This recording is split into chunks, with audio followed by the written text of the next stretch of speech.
Cara, a rodada é boa quando a gente ganha, é ruim quando a gente perde. Pelo menos essa é a lógica no início do campeonato. Estamos na 10ª rodada, pausa da data FIFA.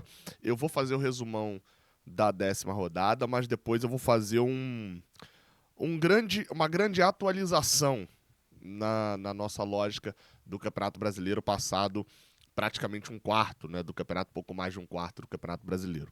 Eu sou Gabriel Amaral, eu sou jornalista por formação, sou tricolor de coração, e esse vídeo aqui, ele é o resumão da rodada. Ele é um vídeo feito para tricolores acompanharem como outros times estão, entendeu? A lógica? Então, assim, se você torce para outro time, entenda que é a visão de um tricolor atualizando tricolores para o resumão da rodada. Então é a minha visão, tá? Acho que aqui eu consigo fazer sem óculos. Consigo, tá meio longe, mas eu consigo. Então não deixa de se inscrever aqui embaixo não, se você gostar do vídeo, de dar um like aqui também no Raiz Tricolor, tá? Se for possível aí, se puder dar uma moral. Tamo junto. Vocês estão vendo que eu tô piscando muito porque eu tirei o óculos, agora tô um tempão com óculos, mas acho que vai dar pra enxergar de boa ali no, na tela tranquilamente também. Olha só, seguinte, só antes de mais nada, vamos olhar a tabela, porque mais do que olhar os jogos dessa rodada, e eu vou analisar a tabela, eu vou fazer isso com mais calma, eu só queria deixar claro uma coisa antes pros tricolores aqui, tá? Um monte de gente falando assim, faltam 26 pontos. Faltam... Cara, se o quinto lugar tá com medo de ser rebaixado, desculpa, só Botafogo, Palmeiras, Flamengo e Atlético Mineiro podem falar de título e de Libertadores. Assim, acabou, né, o Brasileirão, né? Se o quinto lugar tá falando de rebaixamento como se fosse algo real mesmo, só vamos ter um pouco mais de... Sem aquele drama absurdo quando a gente perde. Mas enfim, vamos lá. Coritiba e Santos foi o primeiro jogo da rodada. Eu vi um pedacinho desse jogo, foi 0-0. O goleiro, o Gabriel, né, do goleiro da equipe do Coritiba, fez pelo menos duas defesas, mas uma foi espetacular na cabeçada do Soteldo. O João Paulo também salvou a equipe do Santos, né? Equipes fazem partida ruim no Couto Pereira e se complicam no Brasileirão. O Odair Helman está muito criticado, foi eliminado na Sul-Americana num grupo onde o mínimo aceitável era se classificar na segunda posição, era ficar atrás do Newell's, mas não tinha como ficar como atrás do Audax Italiano, e o Santos ficou. O Odair está bem criticado por lá. E, enfim, acabou o encanto, né? Ele não tá mais na sequência do Fluminense, né? Agora era a hora que ele começava a ganhar. Mas, enfim, empatou 0-0. Aqui ó, a chance que eu falei, né? Do Soteldo ainda no primeiro tempo. O Coritiba criou mais oportunidades, né? No final das contas, os goleiros Gabriel e João Paulo saíram como melhores em campo pelas poucas, mais importantes defesas no confronto. Tanto Coritiba quanto Santos vivem um longo jejum sem vitória. O Coxa não... Caraca, o Coritiba não ganha 16 partidas. O Coritiba aguarda ansiosamente o dia 21 de julho. Enquanto o Peixe não sabe que é vencer a 8 jogos, né? Enfim, o Santos entrou com o Marcos Leonardo de volta já na frente, com o Soteldo, com o Mendonça, enfim, com todo o time completinho, mas não foi não foi capaz de fazer um gol no Coritiba. Coritiba é lanterna, caminha rumo a passos largos para o rebaixamento, enquanto o Santos ocupa a 13ª posição com 13 pontos, vai mantendo um terço dos pontos, né, que é uma pontuação relativamente baixa, e que normalmente um terço dos pontos te rebaixa, tá? Mais ou menos um terço dos pontos, né? São 13 pontos em 10 jogos. É um pouquinho a mais do que um terço dos pontos, mas normalmente um terço dos pontos te rebaixa. Se o Santos fizer 13 aqui, ó, ele vai para 42, né? Enfim, para 40, acho que é mais ou menos isso, 42 pontos. Só que a média aqui embaixo tá tão baixa que o Santos ainda não corre perigo. Vamos falar de Corinthians e Cuiabá também, já a gente tá falando aqui da parte de baixo. O Corinthians acabou ficando até fora da zona de rebaixamento, né? Daverson abriu o placar, fez 1-0, o Cuiabá... Até na entrevista pós-jogo do Daverson, o Daverson fala algo que eu costumo falar aqui, né? Não dá pra chamar o Cuiabá de morto, pô. Enfim, o Daverson fez 1-0. O Renato Augusto foi substituído no primeiro tempo ainda, né? Ainda no primeiro tempo deu lugar pro Adson, né? Perder o Renato Augusto no primeiro tempo, quase não assustaram o Cuiabá na primeira etapa. O Corinthians viu o Daverson abrir o placar logo no início do segundo tempo, aproveitando o cruzamento para desviar de cabeça. Vanderlei Luxemburgo mexeu, colocou em campo Juan Oliveira, meio atacante que não entrava há 3 anos, após seguidas cirurgias de joelho. Cara, que eu não lembrava disso. E ele foi autor do gol de empate aos 35 do segundo tempo. Apesar da pressão, o placar terminou com empate, que mantém os dois times na parte de baixo. O Cuiabá, assim, quando eu falo que o Cuiabá não tá morto, você viu, o Cuiabá tem menos pontos que o Santos. O Cuiabá mas jogou mais bola do que o Santos, eu acho, dentro do Brasileirão. Tá aqui embaixo porque o Campeonato do Cuiabá é esse mesmo. E o Corinthians vai, assim, aquele suspiro do Luxemburgo. No jogo contra o Fluminense, no jogo contra o Flamengo e contra o Argentino Júnior, né, que foram jogos que ele não conseguiu resultado, mas contra o Fluminense conseguiu, e até contra o Argentino conseguiu também, acabou, né, pelo visto, né? O gás foi pequeno dessa vez, o Corinthians corre sério risco mesmo de brigar contra o Z4. Atlético Mineiro sai na frente, mas lei do ex garante empate ao Bragantino. O Atlético saiu na frente com o Paulinho decidindo o jogo pro Atlético Mineiro, né, mais uma vez, fazendo o gol lá no Mineirão, e o Eduardo Sacha marcou para deixar tudo igual. O Atlético Mineiro e Bragantino empataram por 1-1. Sacha, ex-Galo, fez o gol do Massa Bruta. O Galo desperdiçou chances na etapa final e teve um gol anulado pelo VAR. O Bragantino também teve boa oportunidade de marcar. Dentro desse jogo aqui, o olhar que a gente tem é o Galo vai se mantendo em quarto, vai se mantendo na briga aqui em cima, mas o Cudê meteu o pé, né? Olha só como é que é a situação, né? O Botafogo tá na lua de mel, o Palmeiras na lua de mel, o Flamengo na lua de mel com seus treinadores. Aqui, principalmente Atlético Mineiro e Fluminense, num drama total, né? O Galo, o Cudê meteu o pé, brigou com o jogador. O Atlético Mineiro é um poço de confusão. E aí é onde eu falo que gastou dinheiro e tem alguns bons jogadores que decidem jogo. Paulinho, Hulk, isso é jogador que decide jogo. Tá perdendo o Alan agora, desesperado vendendo o Alan pro Flamengo. Porque senão, meu amigo, a bagunça que tá o Atlético, se embicar pra baixo, cai. Loucura. Mas enfim, 18 pontos no Brasileirão, segue brigando ali pelo G4. Bahia e Cruzeiro, um jogo maluco esse daqui, né? Um jogo bem, bem maluco. Um abriu o placar, aí o outro empatou, aí enfim, virada.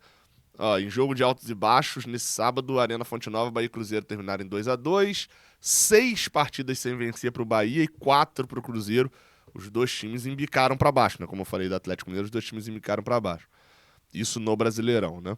Durante o jogo, as equipes aproveitaram seus momentos de superioridade para marcar gols, mas foi o time mineiro quem esteve mais perto de ganhar o duelo, com direito a gol anulado pelo VAR no segundo tempo. O Bahia, por outro lado, falhou em jogada de ataque e pouco ameaçou o goleiro Rafael, além das bolas na rede. Está sendo muito criticado o Renato Paiva. O David Duarte, do Fluminense, falhou em um dos gols do Bahia, o David Duarte que está emprestado pelo Fluminense. O Biel ainda não voltou, né? Teve uma lesão muscular. E quem marcou um dos gols do Bahia foi o Kaique. O Kaique tá parecido. Deixa eu ver se vai ter alguma foto aqui. Acho que não vai ter assim tão fácil, não. O Kaique tá cada vez mais parecido com o Abel Hernandes. Tá ficando bastante parecido. Foi titular o Kaique depois de um bom tempo. Conseguiu fazer um gol aqui. O atacante Kaique tratou de agitar a favor do Bahia. Aproveitou a última chance de Tassiano e Rian para abrir o placar aos 17. Enfim, depois o Cruzeiro virou o jogo. E o Bahia conseguiu o empate aqui, ó. David Duarte recuou mal para Marcos Felipe e deixou o Wesley na boa para virar o placar. Foi quando o Cruzeiro virou. E depois o Bahia fez o empate por 2-2. Esse é aquele resultado que atrapalha os dois, né? O Cruzeiro fica nesse banho-maria aqui que eu falei, né? Que é aquele time que no sprint final pode buscar uma vaga na Libertadores. 9º colocado. Tá bem próximo do número que dá a vaga na Libertadores, né? Que é 50%. Tá com 46% o Cruzeiro. Né? Tá com um pontinho a menos do que deveria ter para brigar pela Libertadores. Enquanto o Bahia tá no grupo dos 6 times que estão brigando contra o rebaixamento nesse momento. Santos e Cuiabá estão brigando para sair da briga, né? Enquanto Bahia, Corinthians, Goiás, América Mineiro, Vasco e Curitiba brigam nesse momento, passado um terço do campeonato quase, brigam nesse momento contra o rebaixamento. Ainda no sábado, o Botafogo ganhou por 2-0 no Fortaleza, tá ficando repetitivo e assim, se chegar até a 13ª rodada nesse ritmo, o Botafogo tá na briga pelo título. Aí a gente começa a conversar de fato sobre isso. Até o momento, o Botafogo tá fazendo gordura pra ir pra Libertadores. Pra mim, a minha leitura é essa. Mas a minha leitura no início do campeonato era de que o Vasco faria um campeonato melhor do que o Botafogo, né? O Botafogo segue resolvendo bem os seus jogos. Anulou o Fortaleza, esse jogo eu vi completo. Anulou o Fortaleza, teve uma dificuldade no primeiro tempo, principalmente. Mas no segundo tempo, quando a bola chegou no Tiquinho Soares, ele tá naquela fase em que a gente brincava aqui sobre o Germancano, de que Da onde o Cano chutava era gol. O Tiquinho Soares, da forma como ele chuta, é gol. Se pega o primeiro gol, eu não vou mostrar aqui porque eu não posso mostrar, mas ele chuta todo torto, todo meio que caindo, é um negócio meio troncho e tal. Aí você vai ver, gol. Parece que é um chute fácil de defender. Gol. Tá meio bizarro, tá naquela fase bizarra. Tanto que o Tiquinho é artilheiro, né? O Tiquinho é artilheiro disparado. 8 gols, artilheiro do campeonato. 8 gols em 10 jogos, uma ótima média. E até aí o pênalti, não precisa nem falar nada, né? Ele bateu o pênalti, perdeu, bateu mal. Perdeu o pênalti. No rebote, o atacante do Fortaleza deu o passe pra ele fazer o gol. Loucura. Mas é uma partida muito segura do Botafogo. Vitor Sá entrou muito bem. O Júnior Santos, enfim, continua jogando ali pelo lado direito no modo Caio Paulista. Agora, no caso do é, é, é, do caso do Fortaleza, uma partida horrorosa, né? Fortaleza cai pra 11º, tá nesse grupo. Você olha assim, o Fortaleza e o Red Bull Bragantino têm a mesma pontuação. Não justifica o que é o Brasileirão dos dois até agora. É a mesmíssima campanha, mas não é. São Brasileirões diferentes, como o do Inter, do Cruzeiro e o do São... O Inter e o Cruzeiro não fazem Brasileirão melhor do que o Fortaleza. Mas a sequência bateu a porta, né? A sequência ruim bateu a porta do Fortaleza. Cadê? São 2 jogos aí, nos últimos 5 jogos, uma vitória só. Então, querendo ou não, o Brasileirão é de quem pontua, não só de quem pontua mais, mas de quem pontua sempre. Chegando no domingo, 2-2 do América Mineiro com o Atlético Paranaense. Esse a gente passa um pouquinho mais rápido, até para poder o vídeo não ficar gigantescamente longo, mas o Atlético abriu 2-0, cedeu empate aos 40, aos 50 Evral, né? Foi 52, num pênalti bobo, que o Wellington Paulista perdeu e fez no rebote. Veio 2-1. E, enfim, o América Mineiro jogando no Mineirão conseguiu chegar ao empate aos 50 minutos. Danilo Avelar empatou o jogo. Enfim, o América começando a pontuar no campeonato, né? Começou tarde a pontuar no campeonato. Eu olhei aqui dos últimos 5 jogos do América, dos últimos 4 jogos do América ele fez 7 pontos. Dos últimos 4 ele fez 7. No campeonato, de 10 rodadas, ele tem 8. Ou seja, em 6 rodadas ele fez 1 ponto, nas últimas 4 ele fez 7 pontos. Esse é o ritmo de pontuação do América. Então, assim, daqui a pouco, não acho estranho se daqui a pouco o América tiver mais colado em Santos, Bragantino, Fortaleza, Internacional, do que aqui embaixo nessa briga. O América não tem torcida grande pra ficar enchendo o saco, pressionando. É coisa que a gente faz como torcedor mesmo. O América não tem essa pressão. Então é mais fácil lidar com uma fase ruim, totalmente diferente, por exemplo, você pegar o Vasco. O Vasco tá em 5 derrotas seguidas, meu amigo. Pô, a galera tá pegando fogos pra poder soltar pra dentro de São Januário. É uma loucura. Coritiba, a mesma coisa. Goiás, Corinthians, Bahia. O América Mineiro e o Cuiabá têm essa vantagem aqui embaixo. São Paulo e Palmeiras. Não vi esse jogo, tava vendo o Inter e Vasco. Mas o Palmeiras resolveu o jogo com 10 minutos. Um golaço do Gabriel Menino. Segura as investidas do São Paulo e define o jogo com o Endrick, que se mantém na vice-liderança. Eu acho que esse daqui é o que os clássicos de São Paulo estão mostrando e que os do Rio nem tanto, mas é a definição de superioridade. Talvez o que era é porque nenhum time aqui do Rio fez isso. O Botafogo, quando ganhou o Fluminense, não foi dessa forma. Quando ganhou o Flamengo, também não foi dessa forma. O Fluminense não conseguiu ganhar o Vasco. Talvez o Flamengo com o Vasco. Talvez seja um bom exemplo desse jogo, só que o Flamengo foi mais plástico, né? Meteu 4-0. Palmeiras fez 1-0 e também é o Vasco, 5 derrotas seguidas, etc. E o São Paulo, né? Então, assim, talvez a comparação aqui no Rio fosse o Botafogo e o Fluminense, assim, mais ou menos, em relação ao que foi o Palmeiras e São Paulo. Só que não foi uma superioridade tão grande do Botafogo sobre o Fluminense no sentido de chances de gol. Foi muito superior no jogo, mas no sentido de chances de gol ali dentro da partida não foi. O Botafogo não criou tantas chances naquele jogo. Não foi um domínio. O Palmeiras foi assim, pareceu que... A impressão que, pelo que eu li, era que o Palmeiras sabia que já estava ganhando o jogo e de que poderia matar o jogo a qualquer momento. Enfim.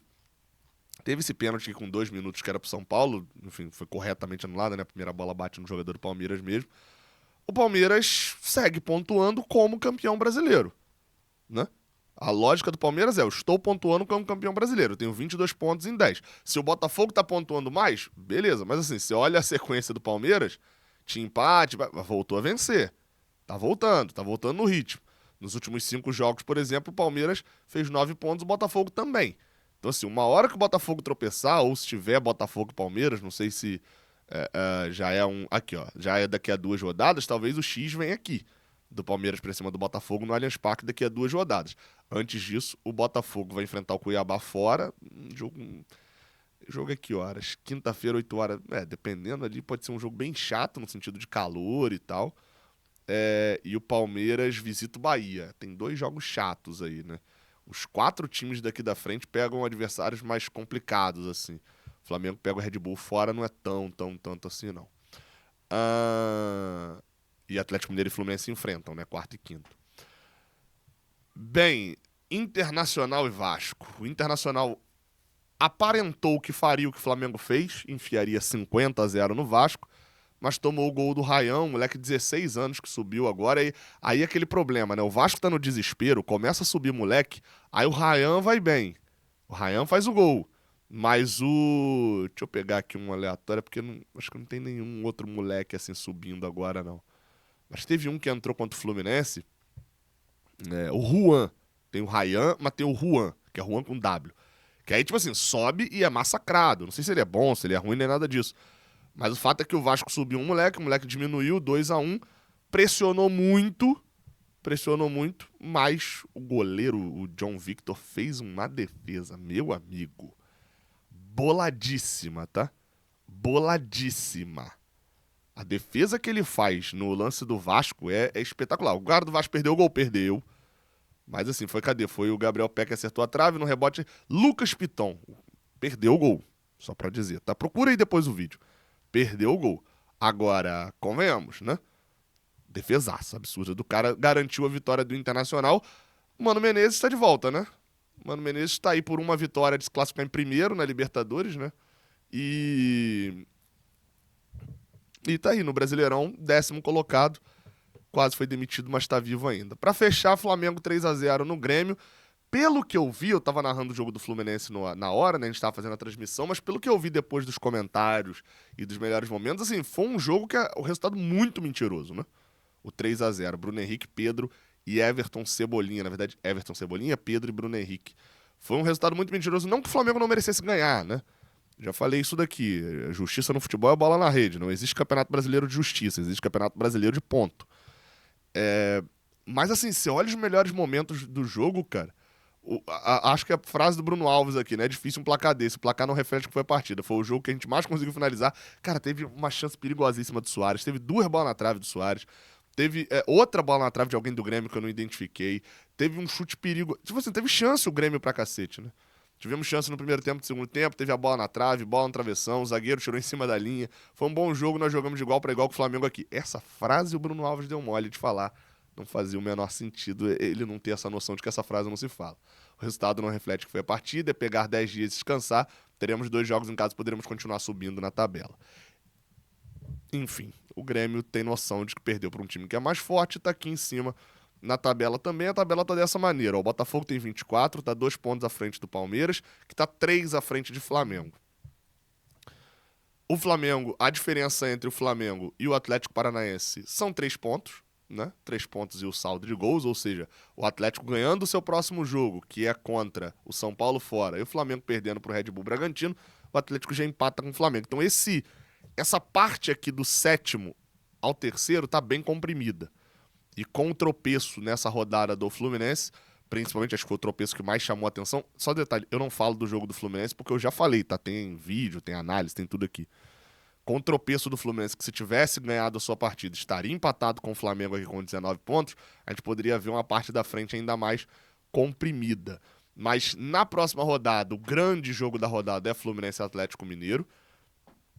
São Paulo e Atlético Paranaense chamam um pouquinho a atenção também, mas quarto e quinto se enfrentam. Tem clássico, tem Santos e Corinthians. Jogo que chama também a atenção pelo momento das duas equipes, né, mais na parte de baixo. E tem o Vasco e Goiás, que é aquele famoso jogo dos desesperados já na 10ª rodada.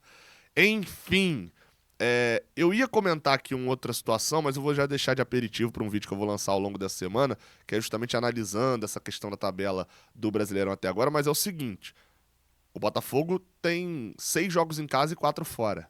O Fluminense tem 4 jogos em casa e 6 fora. Na verdade, Botafogo e Vasco jogaram mais vezes. Perdão, Botafogo e Flamengo jogaram mais vezes como mandante, 2 vezes a mais do que Fluminense e Vasco. O América também jogou mais vezes como mandante do que o Cuiabá, por exemplo.